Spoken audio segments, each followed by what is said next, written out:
পিঁপড়ার বুদ্ধিমানের গল্প ২০০ শব্দ। একটা ছোট পিঁপড়া ছিল খুব বুদ্ধিমান। সে থাকত এক বড় পিঁপড়ার দলে, যেখানে সবাই মিলেমিশে খাবার খুঁজে আনত। এক গ্রীষ্মকালে পিঁপড়ারা সবাই ব্যস্ত হয়ে পড়ল শস্য মজুত করতে। সবাই কাজ করছিল, কিন্তু একটা বোকা পিঁপড়া সারাদিন গান গাইত, খেলত আর অলস সময় কাটাত। বুদ্ধিমান পিঁপড়াটা তাকে বারবার বলল, ভাই, এখন যদি না মজুত করো, শীতে না খেয়ে মরবে গি। কিন্তু সে হাসি দিয়ে বলত, আরে, এখন তো প্রচুর খাবার, শীত আসতে অনেক দেরি গি। দিন গড়িয়ে শীত এল, সব জায়গা ঢেকে গেল বরফে।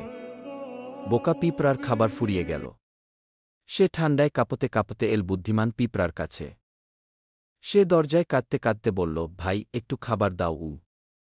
বুদ্ধিমান পিঁপড়া বলল, তোমাকে সময় থাকতে বলেছিলাম। এখন শিখো, পরিশ্রম ছাড়া জীবন চলে না গি। তবুও সে মায়া করে কিছু খাবার দিয়ে বলল, এবারের মতো মাফ করলাম, কিন্তু ভবিষ্যতে শিখে নিও গি। শিক্ষা: সময়মতো কাজ না করলে পরিণতি ভোগ করতেই হয়। পরিশ্রমই সফলতার চাবিকাঠি।